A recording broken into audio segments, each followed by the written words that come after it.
ಮುಖ್ಯಮಂತ್ರಿಗಳು ಇವತ್ತು ಮಂಡಿಸಿರುವಂಥ ಬಜೆಟ್ ಕರಾವಳಿಯ ವಿರೋಧಿಯಾದಂಥ ಬಜೆಟ್.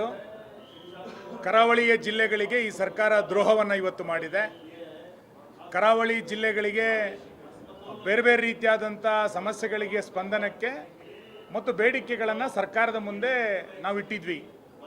ವಿಶೇಷವಾಗಿ ಕರಾವಳಿಯ ಪ್ರವಾಸೋದ್ಯಮಕ್ಕೆ ವಿಶೇಷವಾದಂಥ ಒತ್ತನ್ನು ಕೊಡಬೇಕು, ಒಂದು ಪ್ಯಾಕೇಜನ್ನು ಕೊಡಬೇಕು ಅನ್ನುವಂಥ ಮಾತನ್ನು ನಾವು ಮುಖ್ಯಮಂತ್ರಿಗಳ ಬಳಿ ಉಲ್ಲೇಖವನ್ನು ಮಾಡಿದ್ವಿ. ಆದರೆ ಯಾವುದೇ ರೀತಿಯಾದಂಥ ಪ್ರವಾಸೋದ್ಯಮಕ್ಕೆ ಬೇಕಾದಂಥ, ಕರಾವಳಿಯ ಪ್ರವಾಸೋದ್ಯಮಕ್ಕೆ ಬೇಕಾದಂಥ ಯಾವುದೇ ಸ್ಪಷ್ಟವಾದಂಥ ಭರವಸೆಯನ್ನು, ಯೋಜನೆಯನ್ನು ಈ ಸರ್ಕಾರ ಬಜೆಟ್ನಲ್ಲಿ ಇವತ್ತು ಕೊಟ್ಟಿಲ್ಲ. ಎರಡನೇದು, ಉಡುಪಿ ಜಿಲ್ಲೆಗೆ ಒಂದು ಮೆಡಿಕಲ್ ಕಾಲೇಜನ್ನು ಕೊಡಬೇಕು ಮತ್ತು ಬ್ರಹ್ಮಾವರದ ಕೃಷಿ ಕಾಲೇಜನ್ನು ನಾವು ಬೇಡಿಕೆಯನ್ನು ಇಟ್ಟಿತ್ತು. ಈಗಾಗಲೇ ಕಾರ್ಯನಿರ್ವಹಿಸ್ತಾ ಇರುವಂಥ ಡಿಪ್ಲೊಮಾ ಕಾಲೇಜನ್ನು ಕೃಷಿ ಕಾಲೇಜಾಗಿ ಮಾರ್ಪಾಡು ಮಾಡಬೇಕು. ಇದಕ್ಕೆ ಯಾವುದೇ ರೀತಿಯಾದಂಥ ದೊಡ್ಡ ಪ್ರಮಾಣದ ಮೊತ್ತದ ಅಗತ್ಯ ಇಲ್ಲ, ಒಂದು ಆದೇಶ ಬೇಕಾಗಿತ್ತು ಅನ್ನೋಂಥ ಮಾತನ್ನು ಹೇಳಿದ್ವಿ. ಆದರೆ ಕೃಷಿ ಕಾಲೇಜು ಕೂಡ ಇವತ್ತು ಕೊಡದಲೇ ಇರುವಂಥದ್ದು ನಿರಾಸೆಯನ್ನು ಮೂಡಿಸಿದೆ. ಎಲ್ಲಕ್ಕಿಂತ ಹೆಚ್ಚಾಗಿ ನಮ್ಮ ದಕ್ಷಿಣ ಕನ್ನಡ ಮತ್ತು ಉಡುಪಿ ಜಿಲ್ಲೆಗಳಿಗೆ ಇಂದಿನ BJP ಸರ್ಕಾರದ ಕಾಲದಲ್ಲಿ ಪಶ್ಚಿಮ ವಾಹಿನಿಯ ಮುಖಾಂತರ ವ್ಯಾಪಕವಾದಂಥ ಕಿಂಡಿ ಅಣೆಕಟ್ಟುಗಳನ್ನು ನಮ್ಮ ಸರ್ಕಾರದ ಕಾಲದಲ್ಲಿ ಮಾಡಿದ್ವಿ.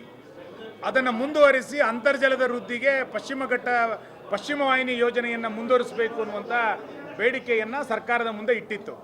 ಆ ಪಶ್ಚಿಮ ವಾಹಿನಿಯನ್ನು ಕೂಡ ಈ ಸರ್ಕಾರ ಕೈಯನ್ನು ಬಿಟ್ಟಿರುವಂಥದ್ದು ನೀರಾವರಿಯ ದೃಷ್ಟಿಯಿಂದ, ಅಂತರ್ಜಲದ ದೃಷ್ಟಿಯಿಂದ ಕರಾವಳಿಯನ್ನು ಸಂಪೂರ್ಣವಾಗಿ ನಿರ್ಲಕ್ಷ್ಯ ಮಾಡಲಾಗಿದೆ ಎನ್ನುವಂಥದ್ದು ಇವತ್ತು ಸ್ಪಷ್ಟ ಆಗಿದೆ. ಬಂದರುಗಳ ಪುನಶ್ಚೇತನಕ್ಕೆ ಬೇಕಾದಂಥ ಅನುದಾನವನ್ನು ಕೊಡಲಿಲ್ಲ. ಮೀನುಗಾರರ ಉತ್ತೇಜನಕ್ಕೆ ಯಾವುದೇ ರೀತಿಯಾದಂಥ ಸ್ಪಷ್ಟ ಯೋಜನೆಗಳನ್ನು ಸರ್ಕಾರ ಕೊಡದಲೇ ಇರುವಂಥದ್ದು ಬಹುಶಃ ಕರಾವಳಿಯ ಜಿಲ್ಲೆಯ ಜನ BJPಯನ್ನು ಬೆಂಬಲಿಸ್ತಾ ಇದ್ದಾರೆ ಎನ್ನುವ ಕಾರಣಕ್ಕೆ ಕರಾವಳಿ ವಿರೋಧಿಯಾದಂಥ ನೀತಿಯನ್ನು ಸರ್ಕಾರ ತೆಗೆದುಕೊಂಡಿರುವಂಥದ್ದು ಸರಿಯಲ್ಲ. ಕರಾವಳಿಯ ಭಾಗಗಳು ರಾಜ್ಯದ ಬಜೆಟ್ನಲ್ಲಿ ಕಡಲ್ಕೊರೆತಕ್ಕೆ ಒಳಗಾಗಿದೆ ಎನ್ನುವಷ್ಟರ ಮಟ್ಟಿಗೆ ನಿರ್ಲಕ್ಷ್ಯವನ್ನು ಇವತ್ತು ಸರ್ಕಾರ ಕೊಟ್ಟಿದೆ. ಇದನ್ನು ನಾವು ಖಂಡಿಸ್ತೇವೆ.